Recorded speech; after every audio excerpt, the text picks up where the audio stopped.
All right, guys, I'm going to go over the most basic air sealing and duct sealing materials that you need to use if you want to tackle some of these projects in your house on your own. So whether you want to seal the, electrical lines through your house that go through up into the attic, or the top plates, block in between floors, seal your ductwork and stuff. All these materials right here are kind of the basics that you should use.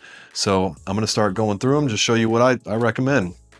And before you get started on any project, I definitely recommend that you have a good pair of gloves. They don't have to be expensive gloves, but just get some kind of construction gloves.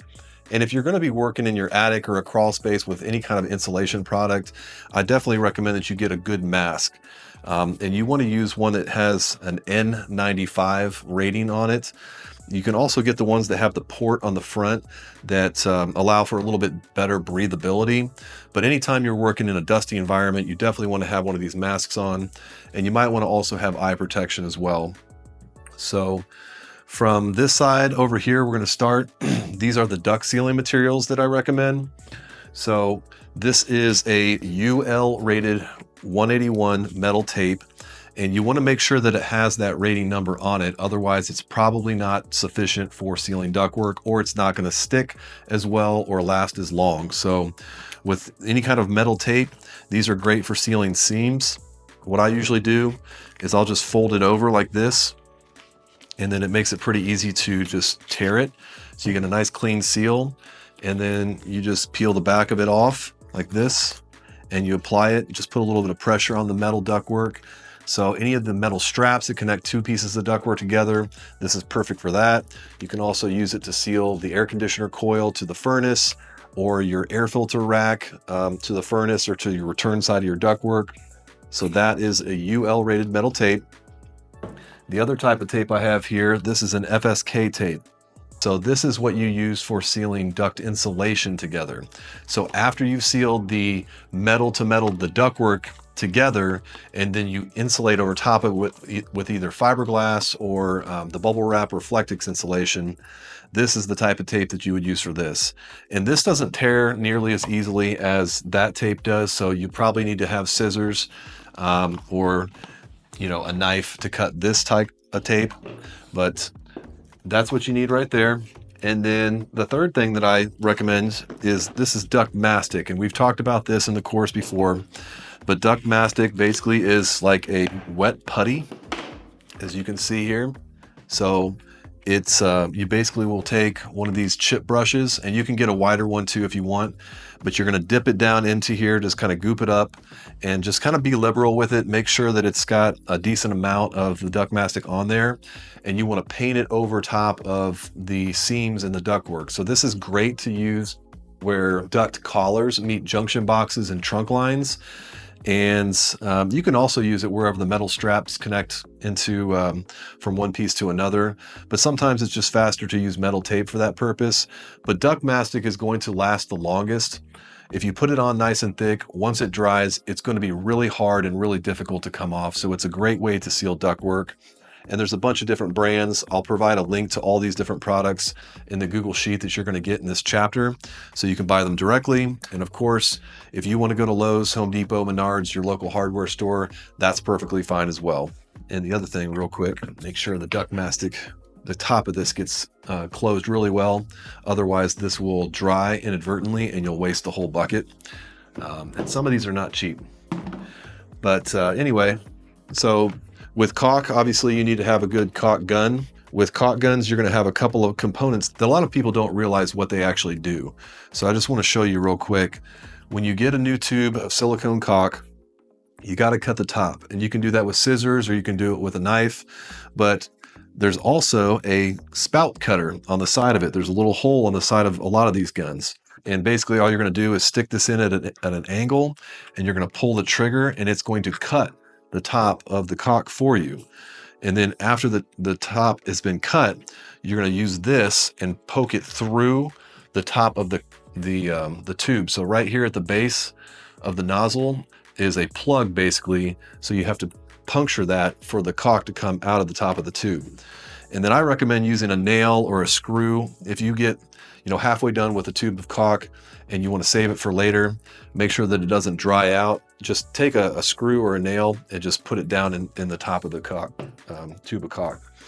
And then, so here's a fire block type of caulk. And so some new construction requirements, depends on where you live, will require that you use fire caulk to seal electrical and plumbing penetrations, and any penetration that basically goes through a top plate or an exterior wall between floors or between conditioned space and unconditioned space with a fire block sealant. You can also use this to seal around anything that's high temperature. So we've talked about sealing like chimney flues, water heater flues, stuff like that, metal pipe or anything like that that gets really hot. This is the type of material that you want to use to seal that together. This is a more stretchable paintable caulk. So this is a siliconized latex caulk, and this is made by GE, but I also like the Big Stretch brand. But these types of siliconized latex caulk will be much more flexible than, say, this type of caulk. This is a White Lightning brand all-purpose caulk, and the reality is both of these are paintable. If it's siliconized latex, they're paintable. If it's 100% silicone, it is not paintable. Okay, so this right here I use on exterior projects. I use this to seal my windows to the brick on my house. My house is 35 years old, and I've got some pretty good gaps that have occurred over time, so I use this for outside. But I use this for inside. So door trim, window trim, sealing those to walls. Either one of these are fine, but if you find one that's either Big Stretch or it's a higher end that says it's more pliable or more stretchy, I recommend you use that so you're not redoing the project every couple of years. The other thing that's going to be your best friend when you're air sealing is a foam gun and expandable foam. So this is a Soodle brand, and this is a fire block foam. So I talked about this in the air sealing chapter. I really only use the fire block foams when I'm sealing penetrations through houses.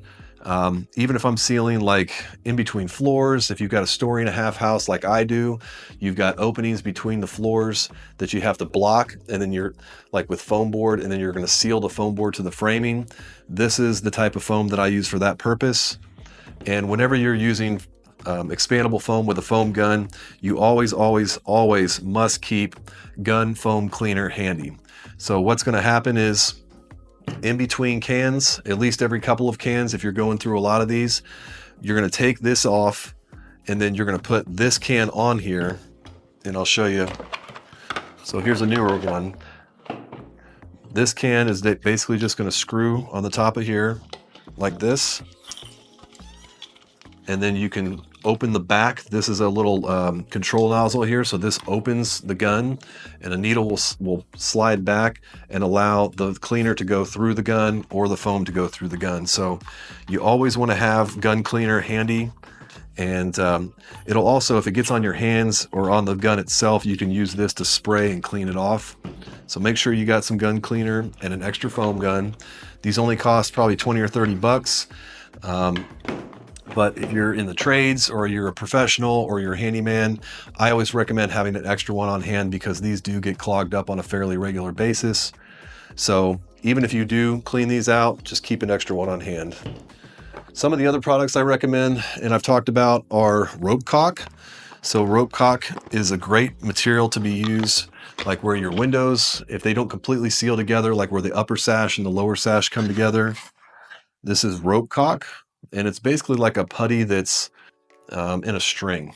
But you can pull this out, you can push it together, push it into gaps. I've even used this between my wood floor and my base trim on exterior walls to seal the gap there, because I've found that air comes through those spots. So rope caulk is another handy material to have to do some air sealing work.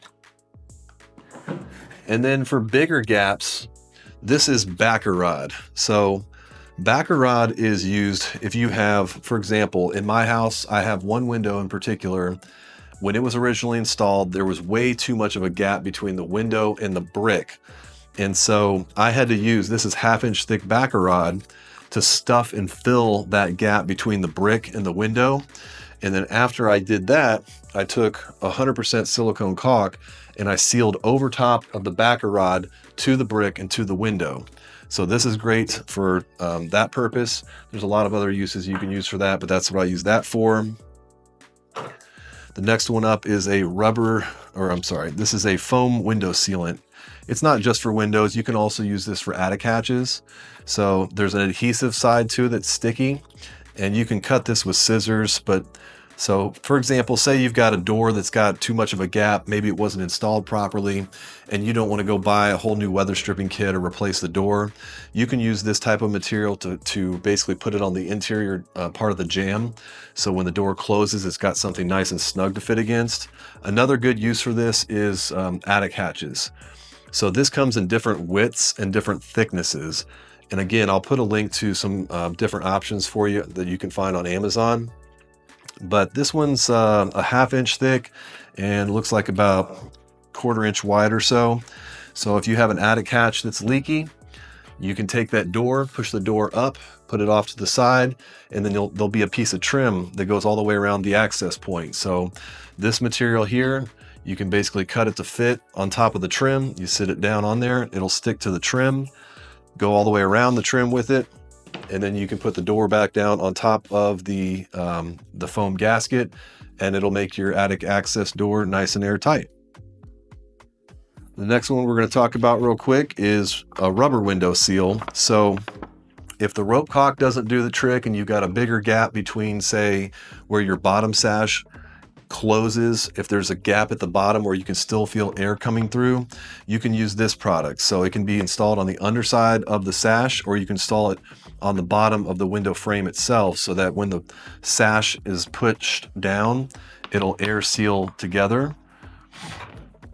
And this is just another, basically same thing here. So different widths, different sizes, lots of different uses for that. A couple other things we'll talk about real quick. You always want to have a good tape measure with you, especially if you're cutting foam board or Reflectix, bubble wrap to do air sealing work. You want to have a good straight razor as well. Make sure that it closes so that you're safe. And then cap nails. So in my house, I have a 1.5-story house where I've got a lot of attic facing walls. And what I did in my house is I installed 1-inch thick foam board on the attic side of those walls. So I had to have some way to secure the foam board to the framing. And cap nails are a perfect use for this purpose. And cap nails basically look like this. It's just literally a plastic cap with a nail in the middle of it. This is a 1.5 inch long nail. They come in longer widths, but for my purposes, 1.5 to 2 inches was perfect. Obviously you need a hammer to put this together. I've also found that sometimes if you need to hold something more securely, you can actually take the cap nail and remove the nail from the middle of it, but you can put a screw through the middle of the cap and then screw the foam board or the Reflectix or whatever you're using with the cap on it to hold it more tightly against the framing. So think about if you're in a crawl space or something and you need to hold maybe foam board up against the floor, if you're doing like a ventilated crawl space and you just want to seal the bottom of the floor. I've also used that on weatherizing mobile homes. So cap nails are a good thing to have. And if you're working in attics and crawl spaces, you definitely want to have a headlight. This is just a real basic one. You know, just click, turn it on, wear it on your head. I really like these types of lights. So this is a 180-degree LED light and it's rechargeable. So this one right here, I got on Amazon, and I think I paid maybe 20 or 30 bucks for 2 of these. And you have a nice wide light, and it dims to a lower one. You can click it again, it goes into a spotlight. But these are really handy for hands-free visibility when you're working in tight, dark spaces. So I really like these type of lights. You can find them all over the place online. One of the last things I'm going to show you here is an infrared camera that you can attach to your phone. And this one's made by a company called Top Don. And there's a bunch of different versions. There's one made from a company called Hikvision. FLIR is probably the most well-known. There's another one made by Fluke. FLIR and Fluke are kind of the industry most well-known, infrared camera makers. And but this one, I've used FLIR for a long time, and I have a high-end Fluke one as well. But frankly, the technology has gotten so good for less than 300 bucks. This one in particular just attaches to your phone. This has a USB-C port. You just plug it in here. And as long as you have a temperature difference between indoors and outdoors of say 15 degrees minimum, these little cameras will show you where you have missing insulation in your house and where air is leaking in and out of your house. If it's a windy day especially, that'll be helpful to find the air leakage. This little tool is worth every penny in my opinion. And for anybody that works in the trades, or even if you're just a handyman or a homeowner and you just want to know what's going on in your house, I really like this Top Don one. So for less than 300 bucks, you can find a lot of things in your house to air seal and to insulate. And then this is probably one of the last things that I would recommend you do after you've done all the big stuff. After you've blocked all the chases, you've air sealed between floors, all the penetrations up into your attic, you can go ahead and buy these socket sealers. And these are just little foam gaskets that you can install over top of your outlets. So what you would do is basically take the plate off of the electric outlet, and then you would install this over top of it. And you wouldn't do it here because this is a basement wall, but if you're above grade and it's a framed wall cavity, this is what that would be for. The only other thing I would recommend if you're going to do this, you need to seal the junction box itself, the electrical box, to the drywall or to the surrounding plaster with a silicone or a siliconized latex caulk, and then install this. Otherwise you'll still get some air leakage coming through it. And then one of my favorite tools here is this ladder. So anybody that is a handy person or works in the trades, I can't recommend these things enough. This is an Extend and Climb is the brand of this one that I use, but they basically just literally extend up and lock it in place. And this one holds about 225 pounds. They have other ones that hold more weight or they go higher, but all you have to do